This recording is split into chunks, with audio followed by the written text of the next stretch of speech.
what is Repower? What are you proposing? What are the projects already happening? Repower is a non-profit organization that was started around 2019 by a nuclear engineer called Staffan and a baroness, like a member of the House of the Lords, Bryony, who started to talk about what to do, or Bryony challenged Staffan on what to do with his coal assets in general. It's like, hey, what's going to happen to this? And then they managed to get the initial funding to do the initial research, which led us to, or led them to start to work in Poland, actually, because Poland is where there's the most coal in Europe, right? Like it has the largest coal fleets. And it's quite challenging from a decarbonization perspective compared to like just in the south. For example, in Spain, you could put a lot of solar and wind and that's it, right? But the whole idea, maybe to go back to the initial question of like what is repowering, is like you have a coal plant and you have a lot of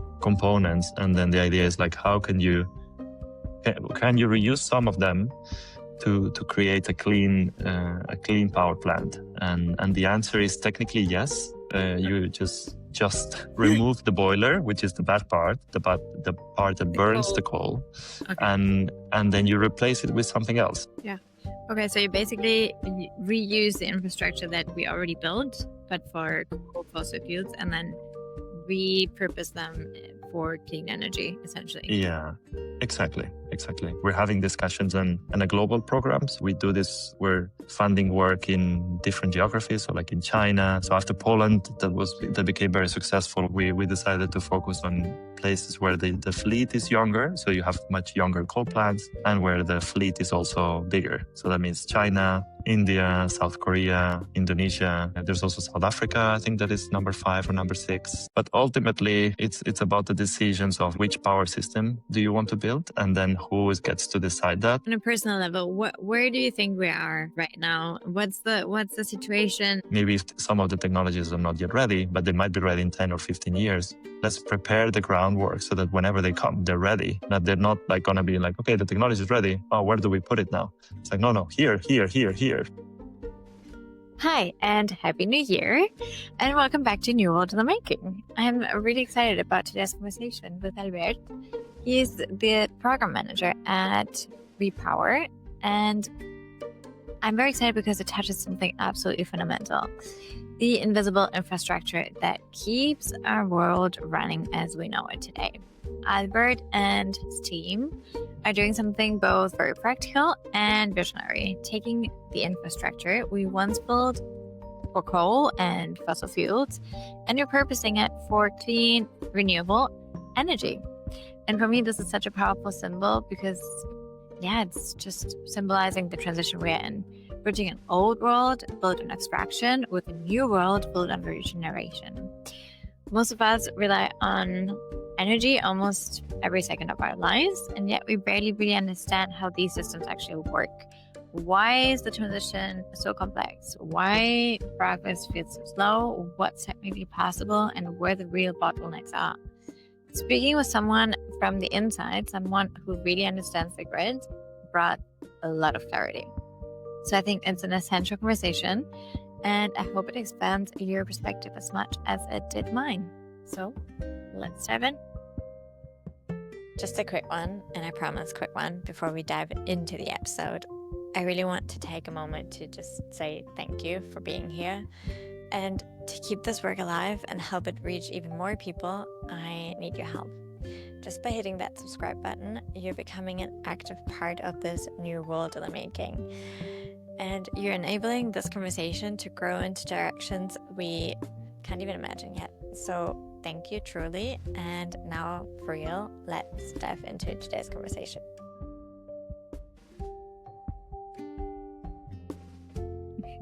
Albert, thanks so much for being here today. Thank you so much, Adriana. I'm very excited because every time that we've met, we constantly talk about a lot of different things, and it's very inspiring. So we're going to talk a lot about environmental systems and energy grid and all that. But before we go into more detail of like what you're doing, can you explain a little bit how you got into the position you're in today and what's your background? Right. Yes. Yeah, that's kind of a, a bit of a long story, I guess, but I'll try to keep it relatively short. I think like um, back when I was like 10 or 12 years old, I remember my dad had a subscription to this magazine, like science magazine, that talked about climate change. And I remember like just watching these images and like just like I didn't fully grasp what was being said inside, but like I kind of like got um, the feeling that it was kind of like the very big existential crisis that was going to come. But I was too young to sort of kind of like grasp it in a more mature way, and it felt like very scary and very intimidating. Um, I guess we're talking early 2000s. I guess like just something like that. Like 2005, 2003, something like that. Um, and yeah, and I remember that like very vividly. And I was like, okay, there's like I want to like dedicate my time to that, like just my time to working on. And I didn't know exactly what it was going to be, but I kind of like wanted to go in that direction. And then I studied chemical engineering to kind of like kind of like guide in the direction of sustainable energy, but still it wasn't fully clear. And then I found this master's quite a lot later in time after having worked for 2 years as a salesperson in sustainable energy in Stockholm. And that's kind of like when it kind of like really hit that like, okay, I have to do something about this. Now I can see a clear path. I have enough like work experience and I can start to move in that direction. I started a company for 5 years. Then I quit that like about 2-3 years ago.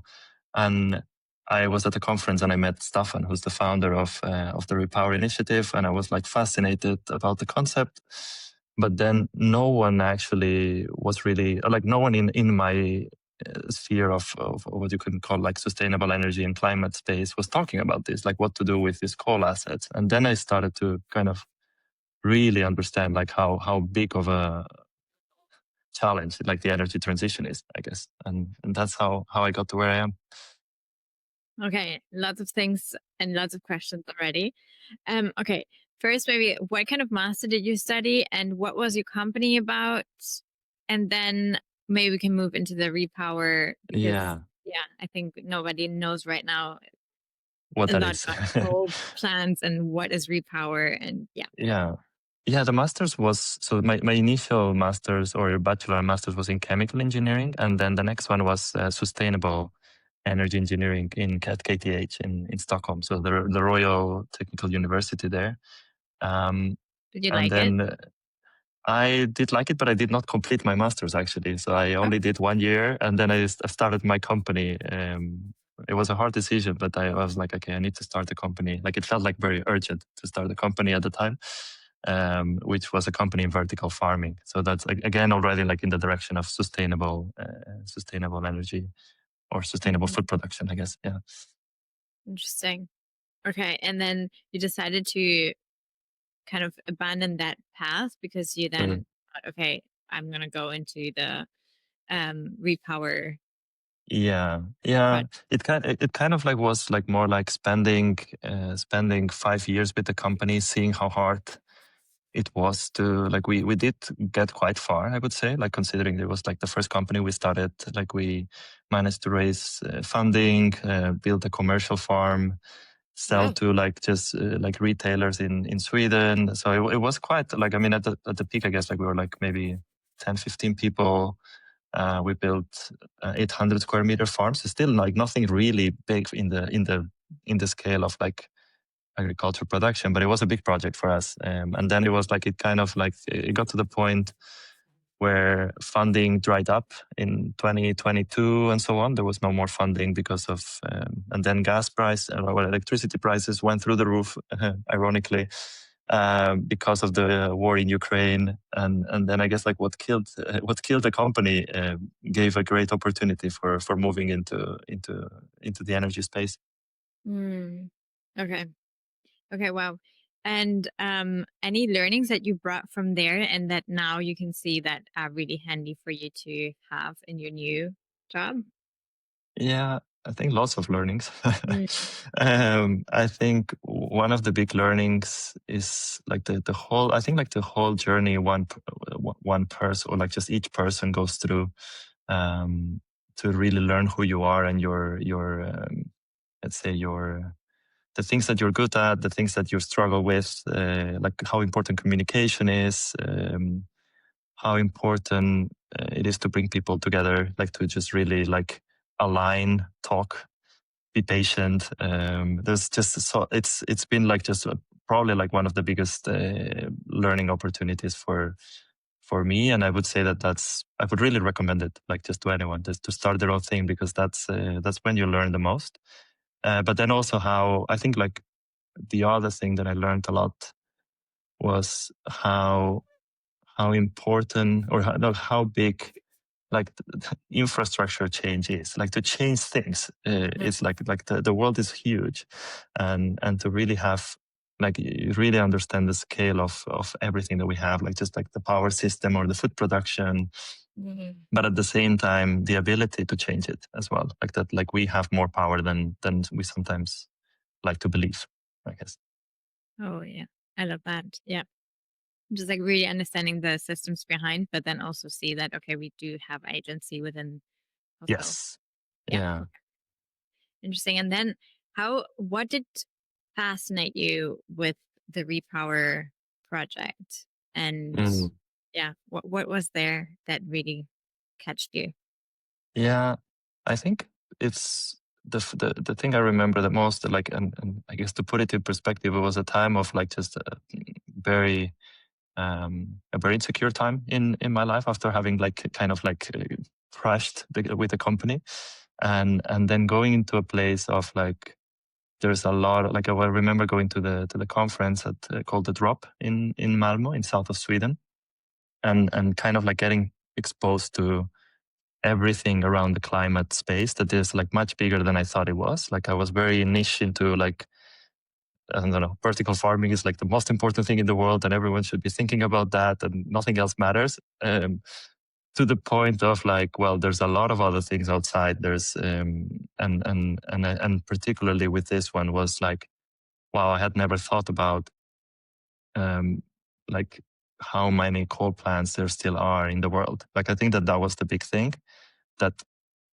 it's like China and the rest of the developing economies are still building coal plants, like in the last years, and the world in general has essentially doubled the amount of coal plants in the last 25 years. So like we have built, it's like we're not yet at the stage that we're actually like, we are doing a lot of things, and I think that's really good, but there's still a lot more than kind of like I think we think about, or Yeah. we're aware of. Yeah. Okay. Because like, yeah, I mean, funny enough, like honestly, I don't really know so much about the energy system, or I didn't know so much about the energy system.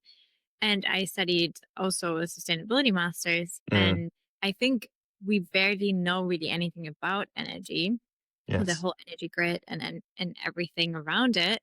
And yet it's kind of everything is built on the system. So it's kind of Yes. like it's fascinating. We barely know anything about it, how it works. Yeah.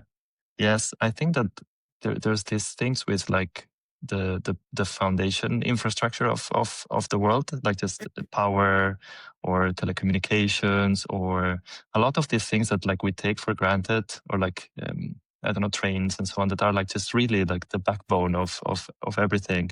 And Yeah. because they're a bit unsexy, you could say, like they're not as cool as talking, I don't know, like about Tech. whatever it is, like the Yeah. tech or TikTok and AI and this and that and movies and so on. Like just it kind of like doesn't get that attention. And I think that those are the things that, yeah, that are so important. And it would be great, I think, like I think people actually are really interested in learning about them. And maybe the thing is like we're not, like maybe you could say like the majority of the people working in those industries are not maybe as I don't know, extroverted, or as Mm, willing to like just talk about it and be on TV and so on. And I guess that's maybe a reason. I'm not sure if that's the reason, but at least like it could be one reason. Yeah. but we don't talk about it as much. Yeah, Yeah. No, I see that. And that's also why you're here today. One of exactly. the and I mean I think also that honestly when we had this massive power shutdown in April, I think it was, in Mm, Spain. And I think we started to kind of question a little bit more how does this work? mm, How is it possible that we suddenly had a whole day, afternoon, or whatever, depending on where you were? It kind of just everything was shut down, and we were like, well, oh my mm, gosh, we actually depend so much on this. Nothing works without this. exactly. I don't know. Can you maybe shed a bit of light on how does the grid work? What are the basics? Yes, I will definitely talk in the basics because I'm also not an expert in the grid. Like I'm becoming, I guess, like more aware of it as a like in the company that I work. Like we do like there's a ton of PhDs with experience in the grid and grid modeling and so on. But like just like I come from, as I said like before, like and you said as well, like this with the power system with like just with you study sustainability, but you don't talk about this thing that is so important. So Mhm. at the end, like I guess like the most simple way of explaining it is that you have people using electricity and people producing electricity. Like that's kind of like the fundamental. And the Yeah. thing that is very important is to say that like the moment that you consume electricity, it means that on the other side there's someone producing it at the same time, all the time, every day, and you cannot. In big general terms, you cannot really store electricity in huge amounts um, for long periods of time. Like it's not yet economical. So it means that if you have a solar plant producing now, it has to be sunny. If it's not sunny, then there's no there's no electricity. And when you put that in the perspective of, let's say, a country or a big region, then you need to match that generation all the time, and it needs to be also transported. So like you need to have a cable from the place where the power is produced to where the power is consumed. And there needs to be enough. If you're gonna, like, it's almost like you could think about it as if there was like reservoirs of water, and you need to be able to transport the water through a pipe, and the pipe cannot be made bigger or smaller. So if we're in a city, there's a certain number of pipes, I guess, like you could say, that bring power to from outside, from wherever the electricity is produced, and there's the limitation there. So like you cannot put more than what you decide to put at a certain time. And then in order to price electricity, so what you do is like there's like at any given time you have, or the people producing electricity um, are saying we're going to be able tomorrow to produce electricity at this price, and this is how much we can produce. That's kind of like there's almost like an auction for the day ahead. That's what's called, and then basically based on what people like the demand that they are imagining that is going to happen, they are going to give the power from the cheapest one to the most expensive one, starting from the lowest one. So like essentially, it's like, okay, we need 20% of this at the cheapest price, and then the 30% remaining, and then the 50% up to the point of the whole demand is completely covered. And this happens basically at any time in the day, everywhere in the world where there is like this grid, and you have people actually managing the imbalances also on a I don't know if it's a minute basis or a 15-minute basis, but there's all the time people working on making sure that there's electricity everywhere at all the times. Like that's kind of the big picture. And then of course back in time you had a lot of like fossil fuel based generation, Mm. Yeah. which meant that essentially you could produce it at any time. There was no like influences on, like, generally speaking, like no changes of like just there's a lot of wind or not enough wind or solar. Like you just have power all the time. And now as we're adding more and more clean generation with that is very weather dependent, then that's when you start to see things go yeah let's say more challenges, and of course it's a good thing overall, but it just requires a bit more planning than before. Mm, okay. Because you mentioned that, okay, right now it's not really profitable yet to store a lot of energy on a bigger Mm, scale. What about bigger scale batteries? Are they too expensive still? Is it still not that efficient on a Mm. technical level? Or why can't we just store that sun energy, for instance, and Yeah, have and energy? and yeah, and just to say that when I say that it's not possible in the sense of all of it, like we're getting in that. So like just this is something that is happening very fast. Like we're Mm-hmm. seeing more and more battery storage. So like this is already it's already starting to happen at a big scale, but not fast enough to like today 2025 to say like we can get rid of all the coal, although like just basically all the fossil fuel infrastructure is still there because there's so much new demand for electricity in the world overall that all that is happening is like on top of all the increased demand from fossils, you're adding the renewables. So the thing is like we're I think only like beginning of this year, I think we've all overall in the world, there's been the total increase in demand has been able to be met only with renewables. So like just, but it's still like we're just starting to get to the point that we can, all the new things will be clean. Yeah. But then you still need to kind of replace all of the old, all of the old infrastructure. So that doesn't mean that if you want to have like if you today want to set up your a solar farm with batteries, like you can do that, but and it's starting to be possible actually to supply 24/7, but there might be periods depending on some years that you might not be able to do that all the time. So like the 100%, like to build up a power system that is reliable all the time with Yeah. batteries all over the world is not yet happening, but it's going to happen really fast, really fast. Yeah. Okay. Okay.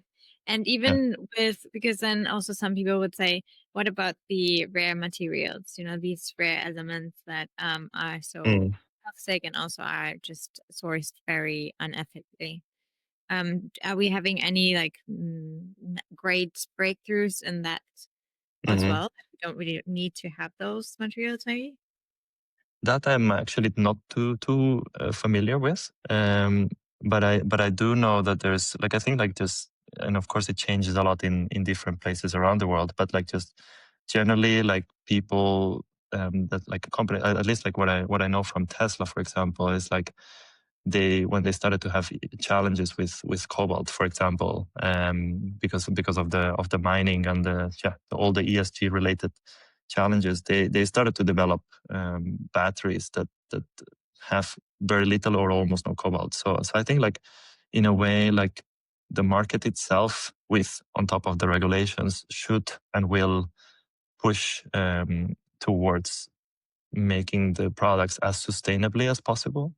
But I think that there is one thing that is very important to think about is that like when we talk about clean energy or green energy and so on, it's like there is no such thing as clean in the sense like we sort of think of clean and it's like perfect, like no environmental damage. Everything we do has some environmental damage. The question is which is the thing that is the best.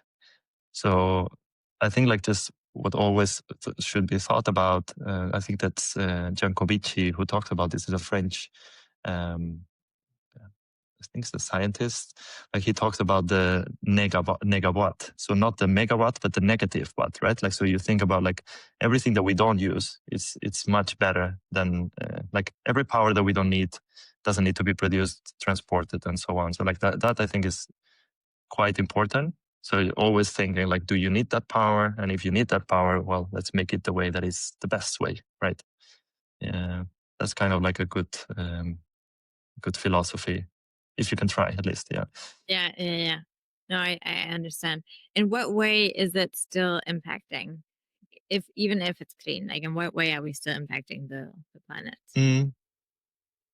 Well, I guess like I mean you are depends on on your, I guess like maybe more like the philosophy of how you should do things. I think like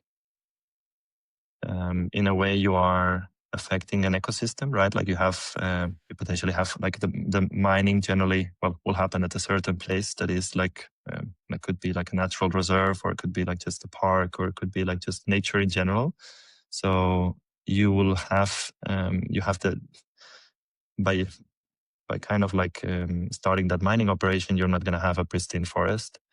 You're going to have to build roads to access that place. You're going to have like, generally there's also like chemicals associated with that production as well.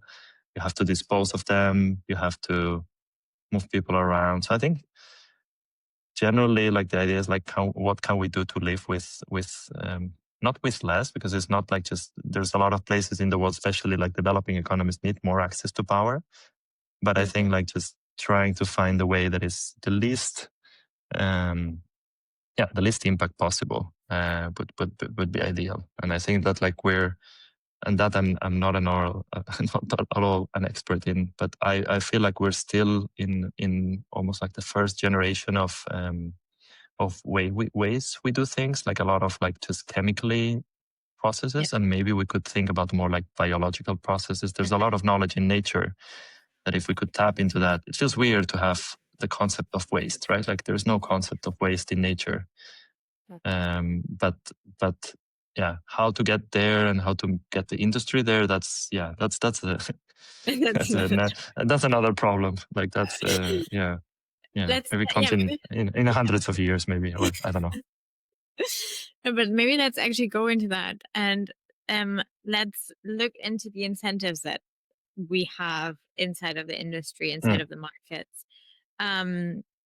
Because when you were explaining also the grid, the energy grid, and how I've then also heard after the whole power shutdown that we had in April, that there are a lot of times that we have so much renewable energy available at times during the day that these companies giving access to these renewable energies, they kind of have to have negative prices on their energy.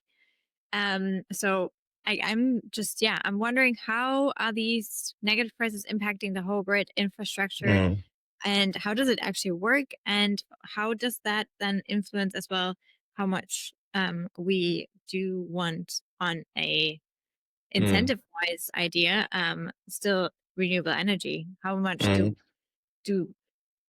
much does the industry want to actually invest in that? That's also a great question. Like the negative prices, it's also an interesting thing that I didn't know so much about. I started to read more on it recently, and essentially it's just like what you have is a supply and demand, right? Like you, at any point in time, there is like like there needs to be a match between supply and demand. So if you have negative prices, it means that there's a lot of people that can generate electricity, but there's no one that is willing to use it, or alternatively that these companies are also getting money somewhere else. Like that can also be, for example, if you have like a solar farm. In some places before, there was this thing called the feed-in tariffs. So like there's an agreement, like the government gives you money to build that solar farm, and then you're making money somewhere else. So even if you get like a negative price, the money that you're receiving from somewhere else is kind of like making it still a profit. And because there's no cost to having that solar farm, right? It's just like there, like whether it produces or not, nothing happens. It's just like there's the panels are sitting there enjoying, like having a good time. and then electricity is just being produced. So there's no loss. There's no bad thing happening if whether you're producing or not. So then that just happens. It can also be, but then I think one thing that is very interesting is that it's more of like the fact that it's negative. It's a feature rather than a bug of the system that tells you like, hey, there is a lot of power here. People should go there and start, like, I don't know, a company consuming a lot of electricity so that they can buy that. So it's kind of like, it's almost like an indication of the market. Go here, go there. Here the prices are high, so then people are gonna, like just like you have like that, those incentives of like the supply and the demand. But then it can also be a sign of that you have congestion, right? Like that you have inability to transfer that electricity somewhere. And that's like the big challenge of the grid is like just you both want to, like, how much do you interconnect with the rest of the regions? And that's the thing that's quite quite a big question around, like, for example, Europe is quite connected, but recently I read that it's much less interconnected than we like. There's much less power transfer than we think there is. Like that. That's so I think that, but ultimately, it's about the decisions of like which power system do you want to build, and then who gets to decide that. Like, just there's an incentive. Like, if you're an asset owner, you want to make, I guess, as much money as you can, like, just naturally. So, like, just because you have those assets and like you have invested a lot of money, like, there's nothing wrong with that. But at the same time, like, the ultimate goal from a societal perspective is like, how can we get the lowest prices possible so that like you incentivize more industry, you incentivize more more money for people to do things, right? So like there's that balance that's always being always being had, I guess. And and I think that's and there's one more thing as well, that is that some of the plants, like for example a nuclear plant or a coal-fired power plant, cannot simply turn on and off immediately. So sometimes they might have like really low prices for an hour, but then to turn it off and on, like that actually requires a lot of people, a lot more costs and so on. So then they're simply going to say like, okay, it's fine, we're going to pay people to use power for that hour because we're going to lose less money than we would lose if we would actually stop. So there's always this with the power system, it's always more complicated than it looks at the beginning. Like that's the thing that I've started to be really fascinated by, because it's like there's always more. And I'm already fascinated. Like I was now wondering when you were saying about how maybe solar panel companies, like the ones that are creating this just solar farm, let's say, how they could have external income so that they don't suffer when these prices are negative. What kind of ways could they have these other ways of income? And is it governmental, or is like, for instance, I don't know, Bitcoin mining option, or what kind of ways could they make money with? Yeah, I think like with solar, like I guess like the new power companies, what the real, like right now, I guess like one thing is that right now it's already cost effective compared to any other. Like it's the cheapest in many places. It's the cheapest source of electricity. So like that's one great thing. Then you have like the issue of storage. So the way that they're solving that is that they're starting to couple that with batteries. Like many, if not, I guess all of the new projects. Like I'm talking a bit generally, like in the world. I'm not going like specifics because there's probably lots of differences in many places. But like generally speaking, that's starting to happen, and the duration of the batteries is longer and longer, so that you can like store more. So that's already one thing. Then the question is like, just should the government support more, and how? And in that, I think like we're moving away from those subsidies, right? Like just I think even in China, they used to have these feed-in tariffs as well that they were paying, and I think like that's why like there was a big increase in how much installations they were built now this last few months. I think I read it somewhere. And like just like to kind of like push to kind of like get the money, and then now there's probably going to be a little bit of a dip, not a full dip, but like just a bit less because of that. But because of the like from the market perspective, there's enough. And as we said like back in the beginning, there's like overall the world needs more and more power. So like just generally right now we're a bit in a situation that there's not enough power that you have like with the AI companies, like just like going crazy, like running gas turbines and buying, like just there's all kinds of things happening. There's even like this company that I was reading the other day, like that is developing what is it, a hypersonic plane, and they're developing these turbines to run the plane. And then in the meantime now, because of this AI rush, they're going to be selling the turbines to make power for AI companies as well. So there's all kinds of like weird weird things happening because of this increase in power demand because of AI. So and unfortunately that means that like there's a bit of a deprioritization of like basically the need for power is always more important than the sustainable source. Like the thing was like it's possible to push for sustainable as long as not as long as you don't have like this crazy increase in demand, and then that's when people start to be like, okay, sorry, like just that's like if you have the time you try, but if you don't have the time then it's like whatever power will come, we'll get it. And that's I guess like a reason two things, like one reason more to push more for clean power, and another reason to push more for using power the right way, I guess, as well. Like it's kind of like just Yeah. Okay, I see. And okay, moving a little bit into your actual job right now. What do you do? Can you explain what is Repower? What are you proposing? What are the projects already happening? Yeah. Just wherever you want to start.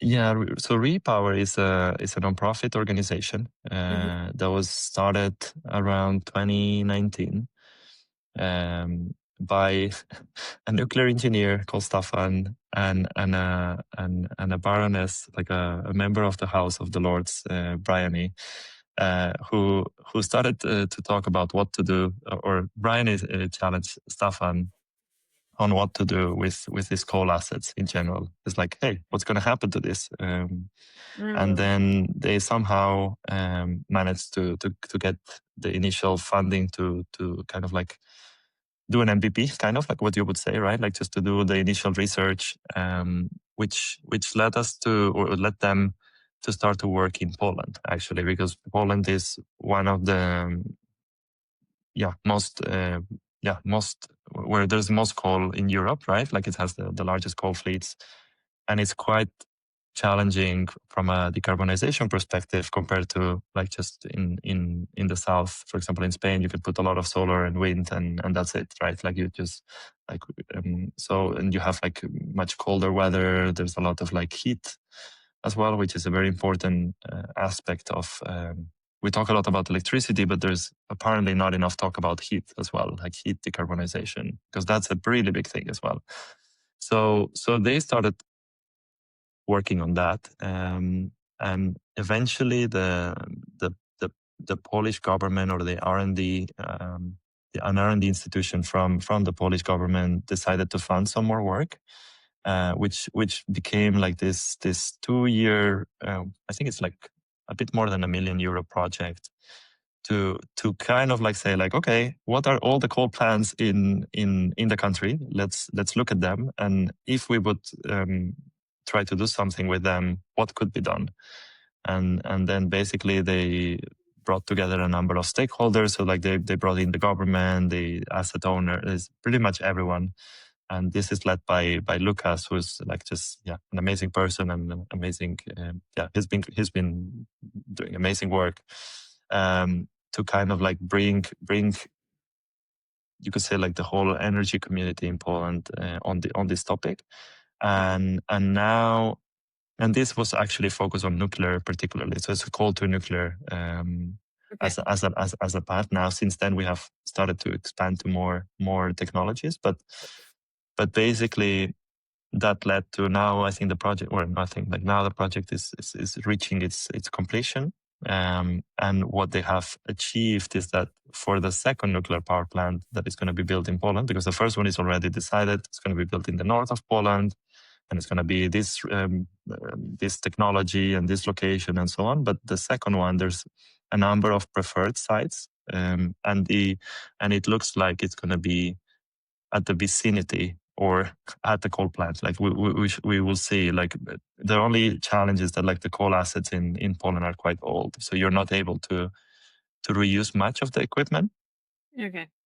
But the whole idea, maybe to go back to the initial question of like what is repowering, is like you have a coal plant and you have a lot of components, and then the idea is like how can you can you reuse some of them to create a clean power plant? And the answer is technically yes. You just remove the boiler, which is the bad part, the part that burns the coal, Okay.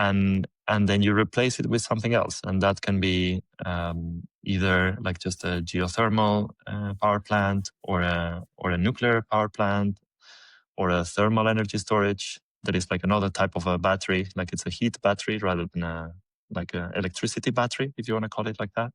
Okay. How does And that work? yeah, so that works storing, like it's almost like you would have like a hot liquid inside the tank. It's as unsexy as that's it. Like that's all. Just hot liquid at 500 degrees or 300, 400 degrees. And then you isolate it well so it doesn't get too cold. And then pretty much just whenever you want to have electricity, you can take the heat from the hot part, and then you pass it through a turbine. I mean, through some steps, but you make the turbine rotate, and that rotation makes the electricity. So like that's ultimately that's the idea. You replace the bad part, the burning, and then reuse the rest, because there's things that are really hard to get by, which is the grid connection, to get all the people that are working. Like you have hundreds of people working at these sites, so you have all the personnel as well, and you have an ecosystem around it, right? Like this is not just a plant. It's also like there's the miners, there's the people that work to maintain the plant. Like there's like just like the villages around coal plants are just pretty much reliant on those on those sites. Yeah. Okay, so you basically reuse the infrastructure that we already built, but for coal fossil fuels, and then repurpose them for clean energy, essentially. Yeah, exactly. Okay. And then for repower, the idea is like there's the criteria is that we want this to happen at the same site or nearby the site. And then ideally you want to use some equipment. Like, so you could say like from 1% reuse to 100% reuse, it would be a repowering. And like the more percentage, the better. But that's what we need to see. How much is feasible, not just technically, but also economically, and then in which countries and all of that. So like we're having discussions on a global program. So like we do this, we're funding work in different geographies. So like in China. So after Poland, that became very successful. We're like, okay, this could actually be done in other places then. And then we decided to focus on places where the fleet is younger. So you have much younger coal plants, and where the fleet is also bigger. So that means China, India, South Korea, Indonesia. There's also South Africa, I think that is number 5 or number 6. And then you also have the US. But in the US, there's already like quite a lot of programs already. Okay. Whereas in Asia, there was nothing on this topic, because these plants are quite new, right? So there's no one talking about, does it make sense to close plants? If they have been built just now, like why would you want to close them, right? Like that was a little bit also where I was heading towards next. What is the incentive for these companies having those coal plants? Are they seeing that it's basically a dead end and that they need to do something about it so that they are future proof, or what's the incentive for them? Yeah, the incentive, like if from a pure financial perspective, there's no incentive, right? Like there's nothing that is telling them, like if we disregard all the policy, like if you just build a plant and you're making money out of that and it's producing power, you're like, why? And I just built it 5 years ago, right? This is someone told you, like you have a car and you just bought it, like you just bought a gasoline car, and it's like, oh, just buy an electric car. And it's like, it's like, no, I just spent like a lot of my savings, right? Like I don't want to do that. So there's nothing. So that from that perspective, it's logical. Then that's why there is all the policy environment, because like just until like I guess the world has like a carbon tax everywhere, where anything that emits carbon has a price. There's no pricing inbuilt into that in there. So So from that perspective, if you don't have any carbon price or very low carbon prices, there's no incentive. So what is being done? Then there's a number of initiatives in that like in all levels of policy making that are looking to generally to phase out coal, right? Like we say, like, okay, we have the Paris Agreement, we have the net zero targets of countries that say, like, oh, by 2050 we will be net zero, or by 2060, or by 2070, depending on the country. Like China, for example, I think is 2060.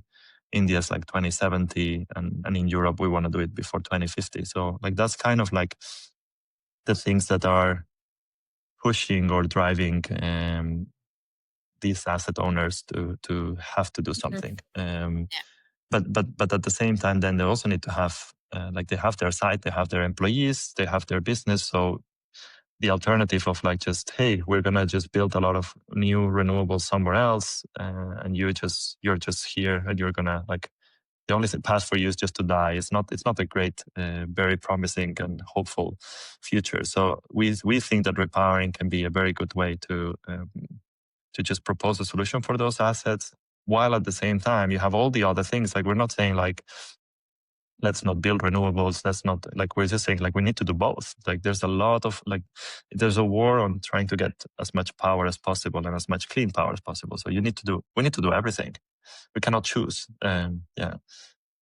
No, fascinating. And I mean, like, quick, very maybe also dumb question.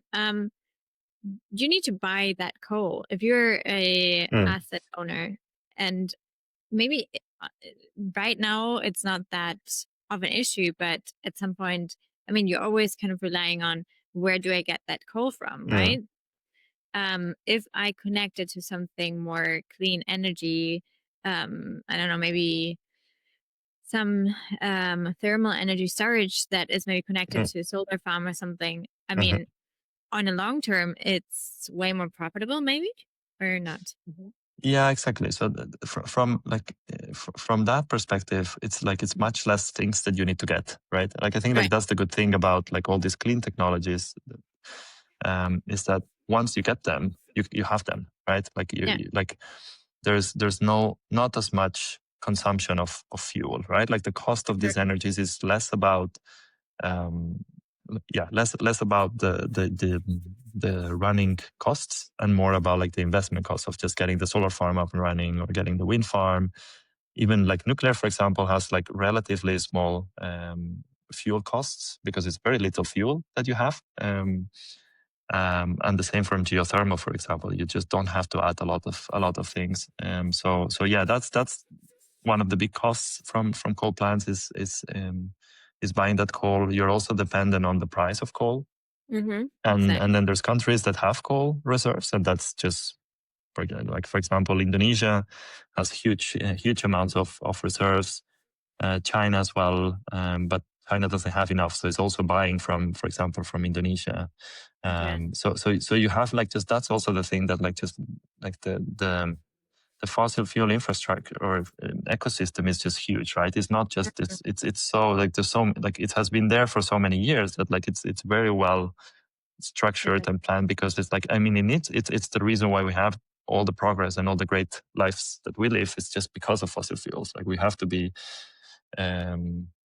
grateful from that perspective. Like we only like there's a bit too much criticism of fossil fuels is bad, but then we go and like go around with our cars and like just take the planes here and there, and like just like that's something that like there's a bit of a we need to be aware of that, and I think that's why it's also it takes time to do these transitions, and there's interest, of course, that it's complicated, but ultimately I think like the thing is just like that's why like proposing solutions in which you involve the current asset owners as well, and like just generally like just like you involve everyone both, and look towards building a future that is clean it's the best long term. But there's the difficulty as well from an organizational perspective. I think that like organizations that have been doing the same thing for many years to say like, okay, now we're going to go into renewables and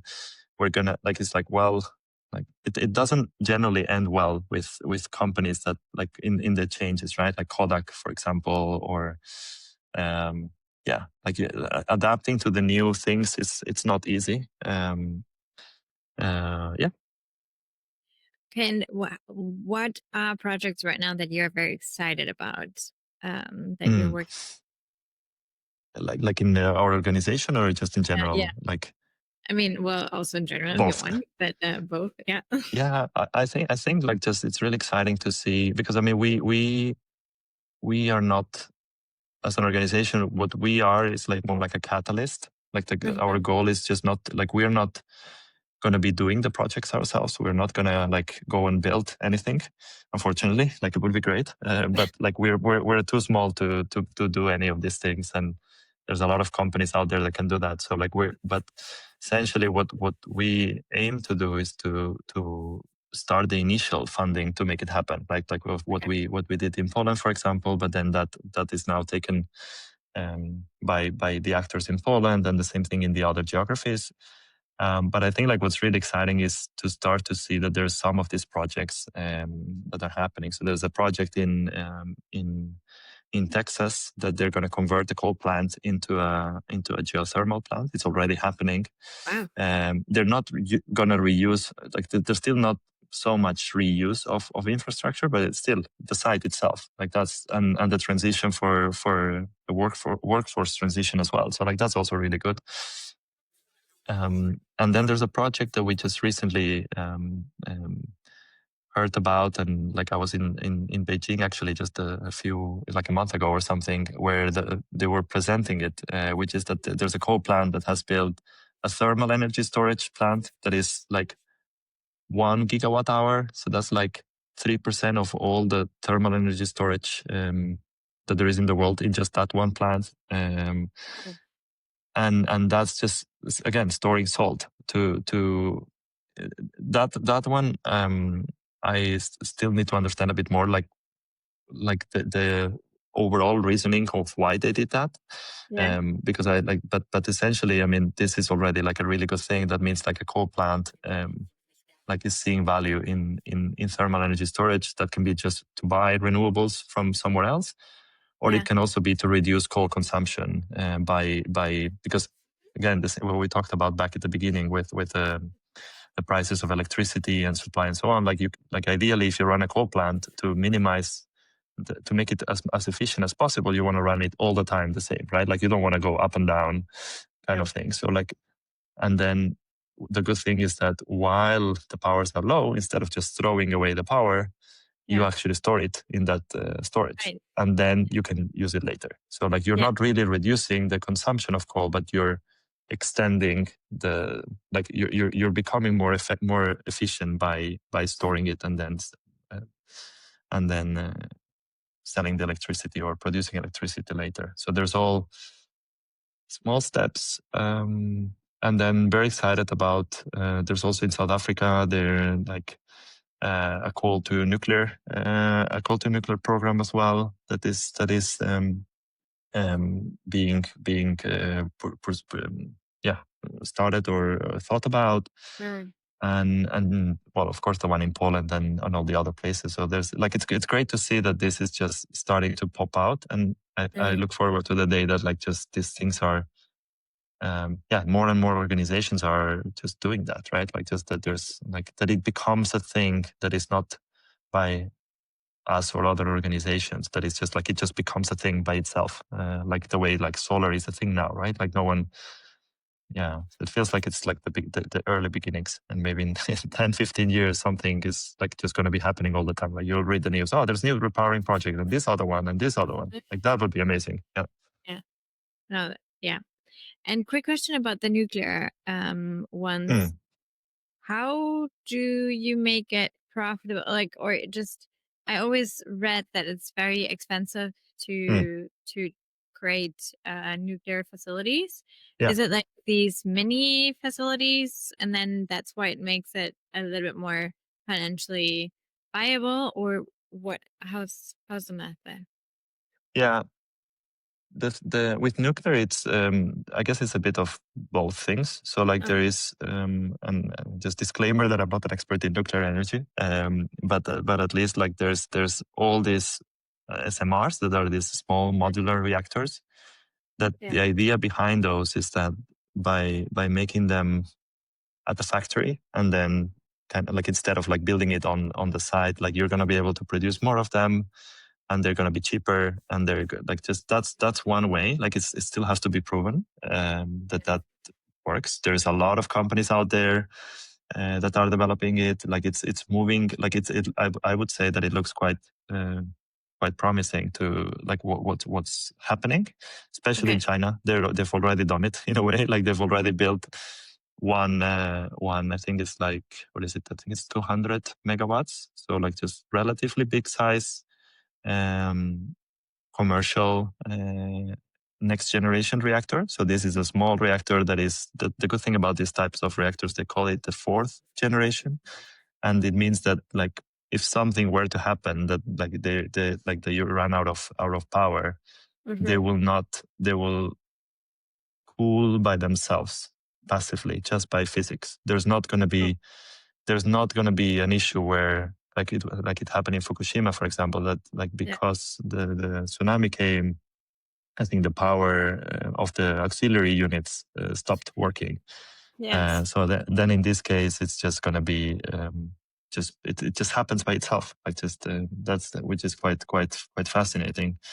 So you have that, like the new generations, and then you have the traditional ones that are like the third generation plus. And these are the ones that are like they're safer than the ones we had before, but they're not fully passive, as far as I understand. But so it is true that like if you compare it to like building a solar farm, for example, like you can build a solar farm faster. But I think the most important is not just how much like the capacity of this plant, but actually how much generation you have. And the good thing about nuclear plants as well as fossil fuel plants is that they can run at high percentages of time. So like almost all the time. So even if they take longer and they cost more money, per electricity produced is actually really cheap. Like it's not as cheap as solar, but in order to make like an apples to apples comparison, you would need to say, what's the cost of producing electricity for 24/7, 365 for solar farm, right? And then you need to build more of it. And then you also, another thing is also, and that's the thing that we're starting to work more on is like the system level as well. Like you cannot just think about the site, but as a whole country, like if you need to build more clean power, what's the cheapest way, considering that you'll need to build the cables, you'll need to build the plants, you need to like there's like you cannot think only about the plant itself. And that's why repowering itself is actually potentially very beneficial, is because you already have all that grid connection and all the transmission. So you just shift it. Yeah. Okay. And on a very personal, I'm very curious personally on the topic of fusion energy, fusion nuclear energy. Do you know anything about that? Do you? I wish to be able to say something more about it. Like I do what I do know is that there's like back in time, these programs generally were funded by private by public institutions. So a lot of the funding was public, and now there's more and more private companies or private or investors investing in that. I guess that doesn't necessarily mean, like from experience, for example, there was a lot of funding for vertical farming and then it didn't go anywhere. So so it doesn't mean anything by itself, but it does. I would imagine that it means that there's more commercial viability than there was ever. And then you have companies. What it is? Like, I think Sorry? maybe some people. Can you explain what it is, just like very roughly, like just What fusion is? Yeah, because I think maybe people don't actually even know. Yeah. So and in a way, like a nuclear reaction, you have like the fission and the fusion. Like in fission, this is like the traditional one. That's what we use today. So you have uranium, which is a thing that like you find in nature, like it exists. And then what is done is like you separate the radioactive components, right? Like you kind of like take a small part out of like the big percentage. It's a very big a very small percentage of radioactive material. And then once you kind of like separate it and isolate it, you create this fuel material that then you activate in a way, and that reaction activates, and then it kind of like goes on and on. And then what is done in the end is like it hits water, and then that water makes steam, and then it runs a turbine. Like that's the traditional way of making electricity with fission. And then fusion is kind of like the opposite way. So what you're doing is you're fusing elements. Don't ask me exactly which, I should know, but that's you fuse elements together. I think it's hydrogen isotopes, and then what you're doing is you're creating a fusion reaction. So you have like these reactors that are containing this reaction. So it's actually floating inside the reactor. So that you have really strong magnets all around that allow the really hot reaction to happen without touching the reactor. Because if it touches the reactor, it would melt, because like we're talking about like millions of degrees of temperature. And then that kind of like goes on. And basically where we are at is that like there's like that has already worked. What's not working is that it's a net positive, like that it creates more electricity than it consumes, right? So like and there's a lot of like different projects. There's the ITER project in Europe. Then you have like startups trying to develop different reactors, and like just there's a whole industry. And I think there's even I think Microsoft signed a deal with one of the companies to buy power by, I don't know, 2030 or 2035. So I guess it is closer, but that's what they say. Like it's always 20 or 30 years away. So like yeah. And the thing with fusion is that it doesn't create radioactive waste, right? So like that's the thing that's quite magical. Which yeah.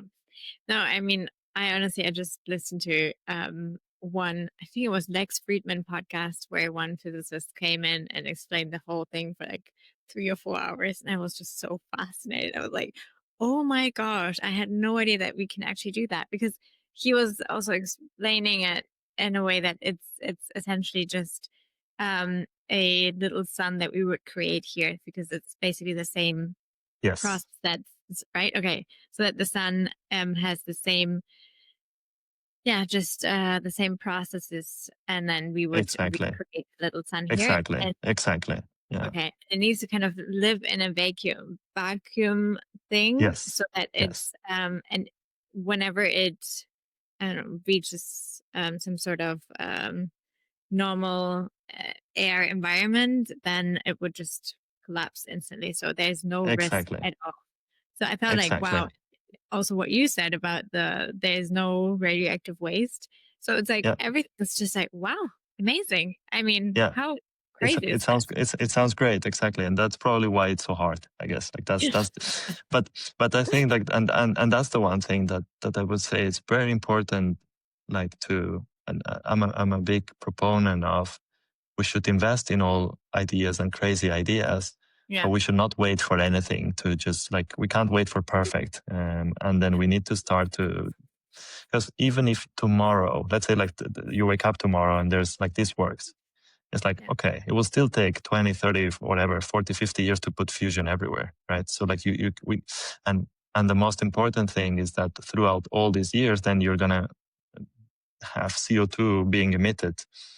all the time. Like it's not like maybe like the most hopeful thing to think about, but every time you wake up, there's all these coal plants and just running right all the time. Like there's CO2 coming in huge amounts. So I think like it's important to always do what's available, and then whenever the new thing comes, then you get the new thing. But you can't wait, because we don't have the time.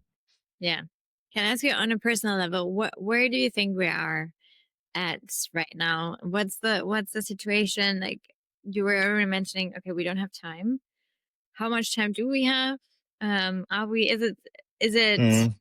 Are we still in a hopeful moment? Are we already doomed? Like, what's your perspective on? Yeah, it changes. It changes because I think it changes quite a lot, because I don't know yet enough about all the sides around the climate models and the tipping points and all of that. That's, and I think it's quite difficult to understand how fast things change. Like it's not linear, right? Like things just don't necessarily change. Like it could easily very quickly spiral. So I don't have like an answer for that. But as far as I understand, like there is time, in the sense that like we should not go and like go panic in the streets and right, like just go crazy. But we should not be complacent, and we should like keep doing things and stick to this. Like we have this modelings around like, okay, how many emissions will it take us to get to 1.5 degrees to 2 degrees and so on, and basically through that then we translate that into concrete action for what needs to be done by 2030, what needs to be done by 2050. So I think that like the way that I think about it is like we are kind of like approximately halfway of in the sense of like, if you look at 2050 to when things actually sort of started with like the renewable in the grid and so on, like in the 2000s, right? Like we're kind of like right now 2025 in the middle. And I think that like just like there's a lot more to be done, but at least like now it's clear that this is like, apart from some climate deniers and so on, but like just like there's quite consensus that, or there is this clear consensus that this is the way to go. There's the technologies, solar, wind, and so on, that are helping with all the new power additions. And then basically what we need to do is just keep going and just like do as much as we can with what's possible in every regard, right? Economically, like you can't, I think like the important thing is you can't take away energy access to those that are the poor, with the least access to resources, right? Like you can't, that even if you would actually, if they would consume fossil fuels, it's not going to have any significant dent in emissions. So like just, but at the same time, those who have the most resources, I think, should just do the most to to put the finance, make it possible, right? Like make it possible. But at the same time, like just the technologies take time to develop. Even if you would throw money at these companies developing fusion and geothermal, or like they can't go faster. It just needs time. So it's just being patient and at the same time build. I would like kind of like retaking the question again, but like just like breaking it down into, okay, what is being done in the technology space? What is it being done in the policy space? What is being done? And then move ahead. For example, in our case, we need, maybe if some of the technologies are not yet ready, but they might be ready in 10 or 15 years. Let's prepare the groundwork so that whenever they come, they're ready. That they're not like going to be like, okay, the technology is ready. Oh, where do we put it now? It's like, no, here. It's Like right for it, right? Yeah, make the case, make it sure that it's profitable, make sure that all the policies are in place, make sure that the asset owners want to do it, that have the money to do it. Like just, it's kind of like just, I think being like anticipate as much as possible. It's a good thing. Yeah. Yeah. Yeah. Quick question on, like, we already talked about this the other day, about decentralized and centralized. Yes. And also the big massive problems of, like, why did we end up in this mess in the first place? Um, and I would love to hear more about your opinion on this, about where we're heading in terms of, in general, energy, more Mm, decentralized or centralized. And also, yeah, what are the challenges that you are encountering right now with all the work mm, that you're doing? mm. Yeah, I think like this is a bit like the you there's a bit of utopia slash naivety in myself of like just like Love that. I really like the idea of decentralization. Like it's a very appealing idea. Mm-hmm. Um, and I think that like there are things that are like when it comes to energy, we can see that that's already happening, right? Like you can put solar panels and a battery and you can go off grid Yeah. and so like this is in itself decentralization, right? Like you buy the thing and then you're completely off grid. That's great. Then there can be situations where you might like the point is like just when you go to the full binary thing, right? That you say like, okay, I'm off the grid and I never need anything else.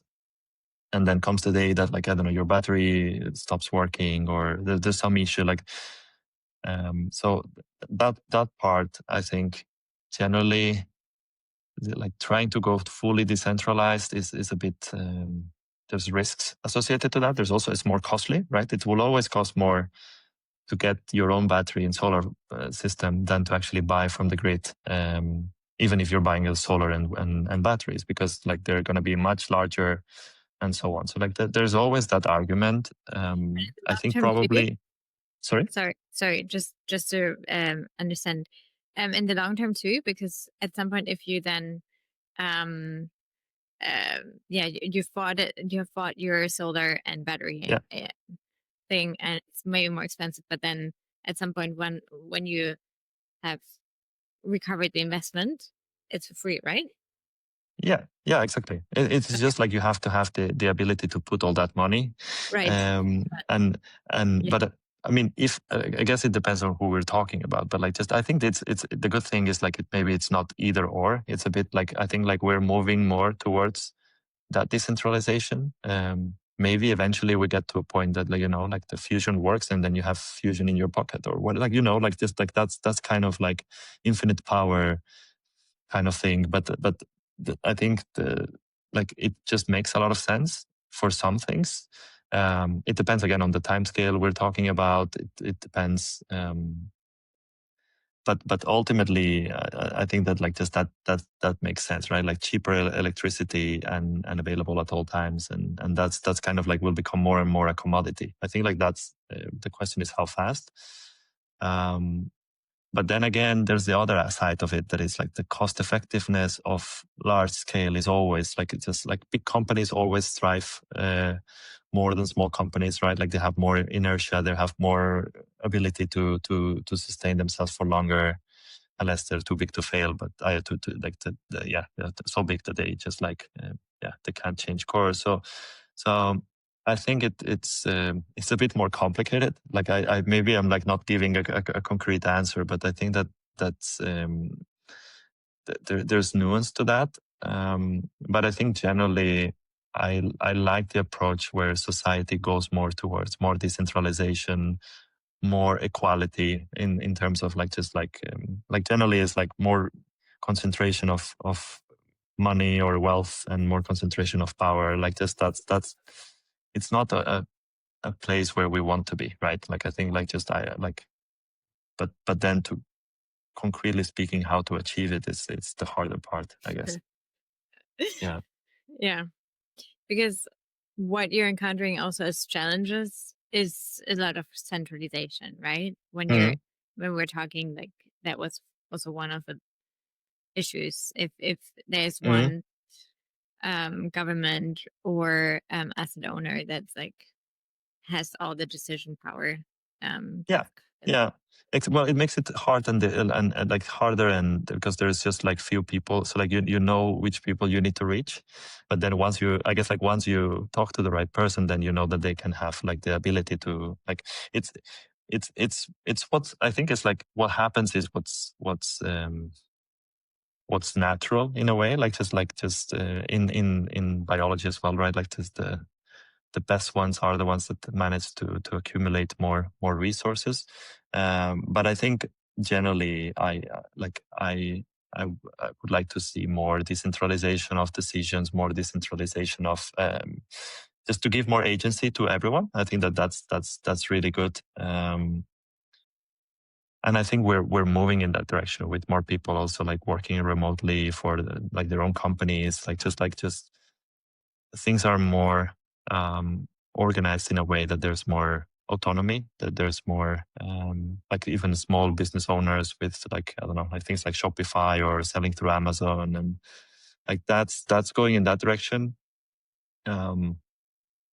To what extent it will go full, like I don't know, like just or how long it will take. I guess like that we'll need to see. Maybe it's like gets to a point where electricity is so cheap, like you have robots going around solving all the labor issues and so on, and we have just abundance and no one needs to work, and then at that point it's like it's everything is fully like the idea of centralization is not even a problem because you have like this just your time and then you do what you want. And it's hard to see where it will go, all of this. Yeah, I'm always asking at the end also what's your idea of 5 to 10 years, because I mean I think it's already hard to predict because Yes. everything is moving so fast. But in 25 to 50 years from now, I can imagine I have no idea. That's insane. Exactly. Yeah. I think it's good generally, like when people ask this type of questions, I go back and it's like, how was the same thing 10 or 15 years ago? Like just like how did the 2000 look like? Or how does the 2010 look like? And I think a lot of things have changed, but a lot has stayed the same in a way. Like just the big important things have relatively stayed the same. There's been massive shift, but it's quite it helps me because otherwise it's a really hard question. It's like how fast will things change? Yeah, that's a good point. But then at the same time, I also think, well, technology moves exponentially, right? And AI now, I don't know what it's going to unleash, like in terms of new materials, in terms of robots, in terms of I don't know, even energy ideas. And then we are not even talking about the quantum computing. So I mean, whenever that happens, like imagine. Exactly. That could, I mean, that will definitely accelerate a lot. Like things, I think like the exciting part about all of this is things that would just take so long before. I'm very excited not excited about solving those problems, but very excited about it being solved. Like things that are burdening people, like around like very administrative tasks and things like permits and so on. If you could really accelerate all of that, in a way that like for example, something that would be like, we want to build this thing here. Can we get the okay? And then in like 2 minutes, you get like the approval from the city. It's like, yes, you can go build this thing. And we've done all the analysis and all the water checks and and you got the grid permit. But then I think like the other thing is that ultimately you still need to build it. And you're like, you always are constrained with like whatever is the supply chain of like, is the boring thing, but is the reality that is like what like how long does it take? For example, now with the AI, the big challenge is getting enough power, right? And what's the problem with getting enough power? It's just getting the turbines. Like these companies that make turbines, it's just there's a backlog. They have like the backlog until 2030 or 20, I don't know how long that they have. Like they can't go faster, or like how fast you can do planes. Like it's like Airbus can make so many planes a year. They cannot do more, like, or they can do, but like it will take them. So even with a lot of the things, like to get them to scale, but maybe, I don't know, like maybe I'm just like start to build like these robots that are able to just build factories, and then it just like it goes crazy. I don't know. It could be like, I would love to be surprised of that as well. Like just you start to see like factories building millions of robots that automatically know exactly how to do things, right? Like there's no training Yeah. of the workforce, because they know exactly what they need to do Yeah. all the time, and if there is an update, they know it immediately. There's no need to like it's like, Yeah. okay, now we're gonna do this card this way. It's like, okay, everyone knows in around the whole company like immediately, and then it's just like that could just be insane. Yeah. Yeah, I mean, yeah, yeah. wow. And talking then already about where we're going, where do you think we're going to be in 5 to 10 years? Yeah, exactly. It's a great question. I think, well, we'll like, if we talk about energy, like I think that like these advances of the technologies, like I mean, solar, wind, batteries are gonna get even cheaper. We're gonna be able to build a lot more of them. It's Yeah. gonna be like to the point that like they will take over probably like, I don't know, 80 to 90% of all the power in the world, right? I mean, not in 5 to 10 years, but like just like all the new additions, right? So it's gonna become more and more more and more part of the like, so the decarbonization will accelerate. Then there will Okay. always be like the harder problems, which is like just like the where you need like just the dispatchable capacity, like just like with geothermal, nuclear, and so on. So like that will take a bit longer. Yeah. And then I think just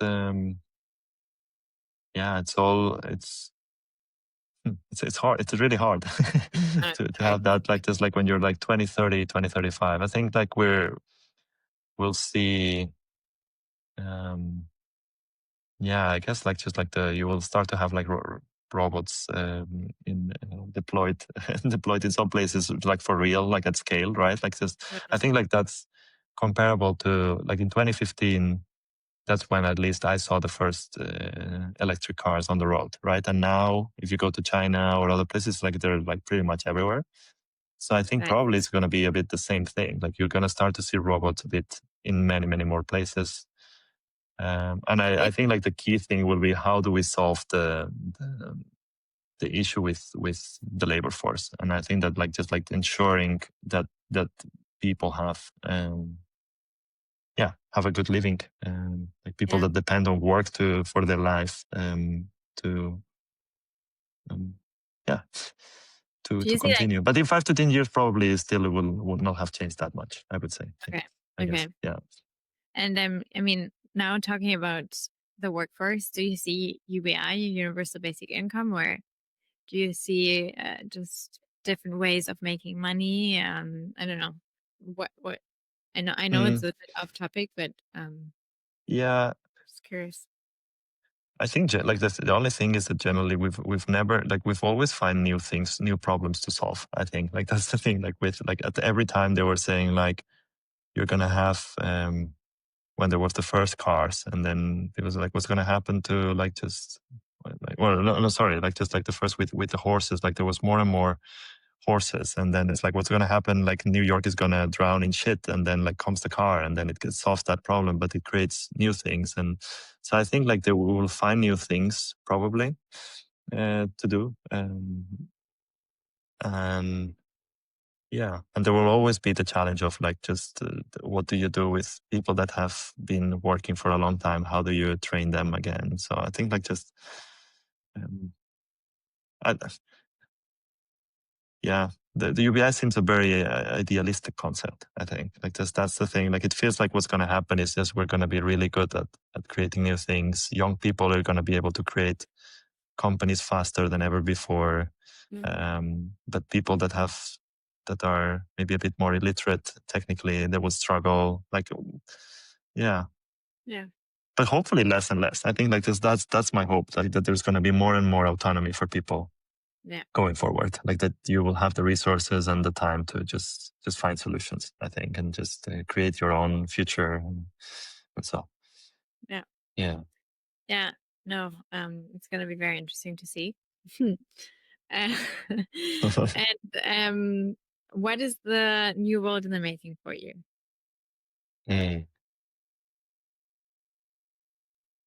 Yeah, I think a future with more energy access, more opportunities, much less inequality. A future where there's more autonomy, more collaboration, more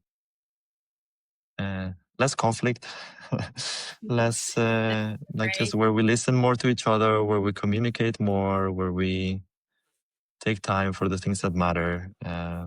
Yeah, I think that's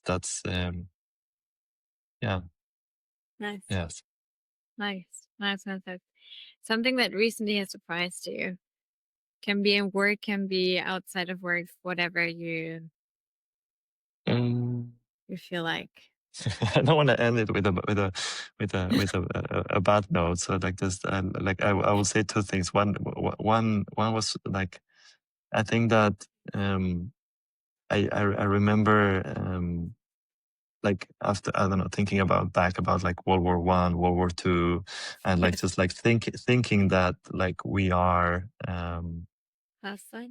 like just the only way forward is only good things. And I think like just like this is showing that like we need to be really careful and like value a lot the democracy we have. Like I think that I think it's like a surprise over the last few years, I would say. But I think another thing that surprised me that's more positive is all the amazing things that China is doing. Like just like China is just like this incredible like gem that like people don't know about. Like there's a lot of great things in there.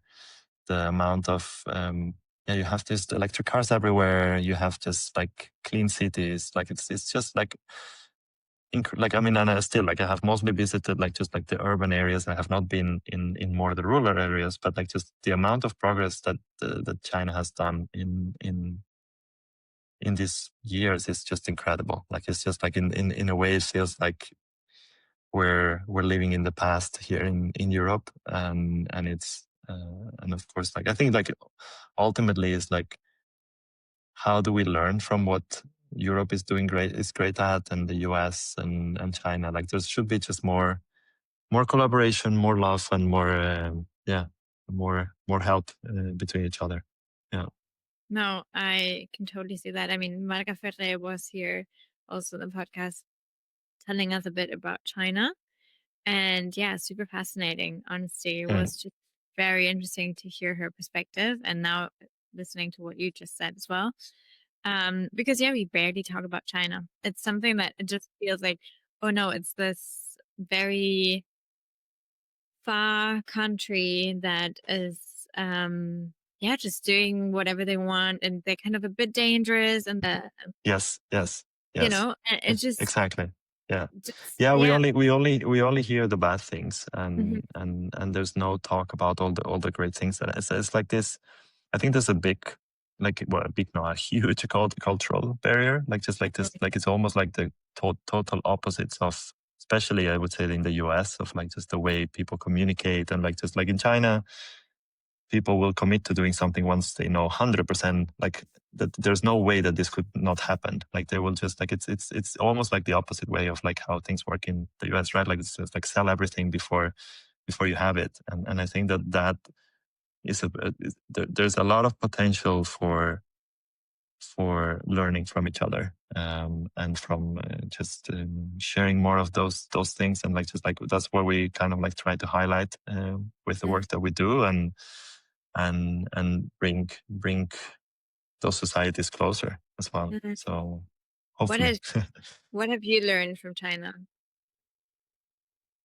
Or was Well, I think something? one thing would be that like just like to be more